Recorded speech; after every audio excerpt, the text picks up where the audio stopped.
right, let's talk about the Colombo crime family. This is the story of a dynasty that just seemed completely obsessed with tearing itself apart, constantly locked in a war with itself. And that's really the million-dollar question, isn't it? I mean, you look at the five families. The Gambinos were massive. The Genovese were tunning. But the Colombos, they were without a doubt the undisputed champions of self-destruction. So what was it? What was the fatal flaw that was baked into their DNA from the very start? Well, it turns out the whole epic, tragic story really boils down to three guys. Three bosses who were each deeply, deeply dysfunctional in their own unique way. And their personal flaws, they didn't just shape the family. They basically created a blueprint for endless civil war. Okay, Act 1, The Miser's Original Sin. This is all about how Joe Profaci's greed kicked the whole thing off. Our story starts with the original patriarch, Giuseppe Profaci, known as the Old Man. He was a classic Sicilian traditionalist, and he's the one who planted all the seeds of chaos that would haunt his family for decades to come. To really get Profaci, you have to understand how different his thinking was. See, guys like Lucky Luciano were trying to build the mob into something like a modern business, a criminal corporation. But Profaci, no way.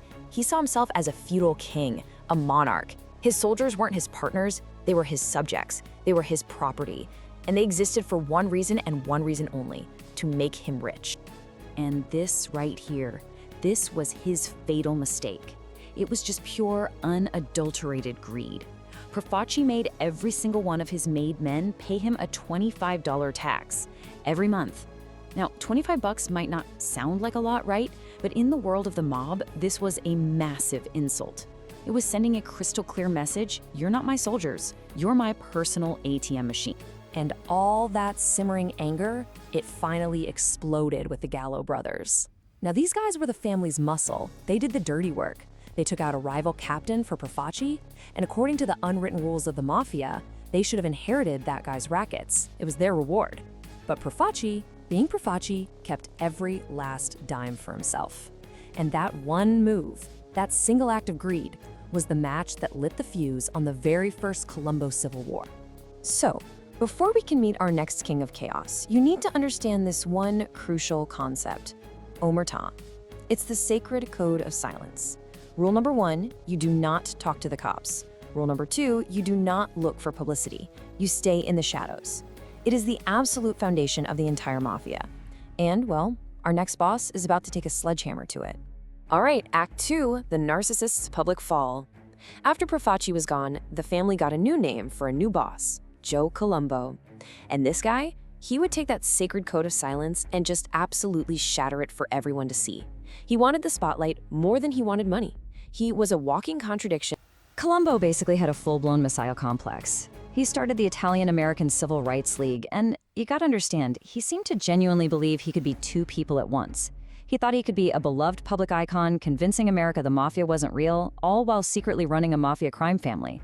I mean, that level of delusion, that kind of ego, it was always gonna end in disaster. But here's the thing, the League wasn't just some vanity project. It was a brilliant, brilliant racket. On the surface, it looked like this amazing, noble cause. But behind the scenes, it was an absolute machine for extortion and money laundering, turning all that public support and goodwill into piles of untraceable cash. And this is how it all ended. At his own rally, his big Unity Day, surrounded by 50,000 people who adored him, Joe Colombo was shot in the head. And then just seconds later, his killer was immediately shot and killed by a second gunman who just vanished into the crowd. The message could not have been clearer. You break omerta, you die, in the very spotlight that you created. See the gold gleam, yeah. First hit the like, then you better subscribe. The Lifestyle Official, you feeling the vibe. And that brings us to Act 3, the psychopath's prison kingdom. The power vacuum Colombo left behind was filled by maybe the most destructive boss of them all, Carmine the Snake Persico. See, Profaci loved money. Colombo loved fame. But Persico just loved the game. He loved the chaos. The psychology of the snake was just pure predator. This is a guy who betrayed pretty much everyone he ever worked with. He ran his family with an iron fist for decades, from inside a maximum security prison using a payphone. He had this philosophy that it was better to be the king of a graveyard than to ever give up power. This scorched earth ego led straight to the final and the bloodiest war of all.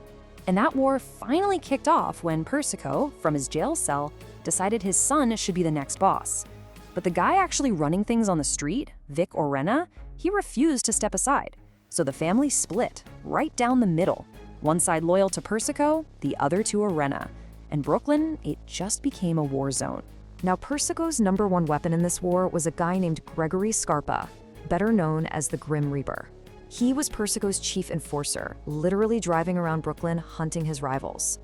And that little detail about his pager code, he'd get page 666 after a successful kill, yeah, that tells you pretty much everything you need to know about this guy. But this is where the story takes its absolute darkest turn. See that quote? "We're gonna win this thing." He wasn't saying that to another mobster. He was saying it to his handler at the FBI.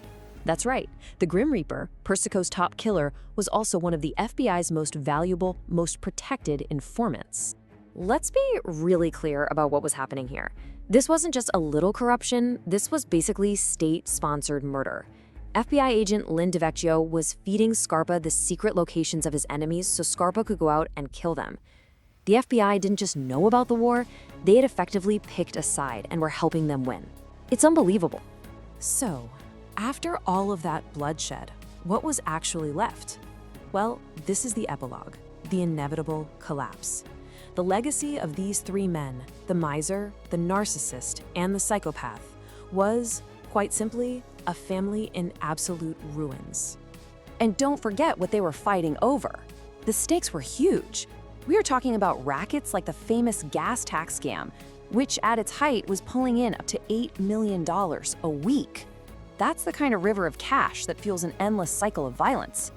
So if we do a little forensic autopsy on the family, why did they implode so spectacularly? Well, it really comes down to three things. First, Persico's obsession with making his son the boss, it killed any idea of promoting based on merit, and it bred so much resentment.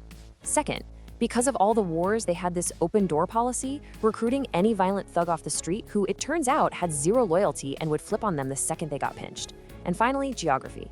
They were so heavily concentrated in South Brooklyn, it just created this paranoid echo chamber, the perfect breeding ground for gossip and betrayal. And the result of all that? It's exactly what you'd expect. Today, the Colombo family is just a shell, a shadow of what it once was.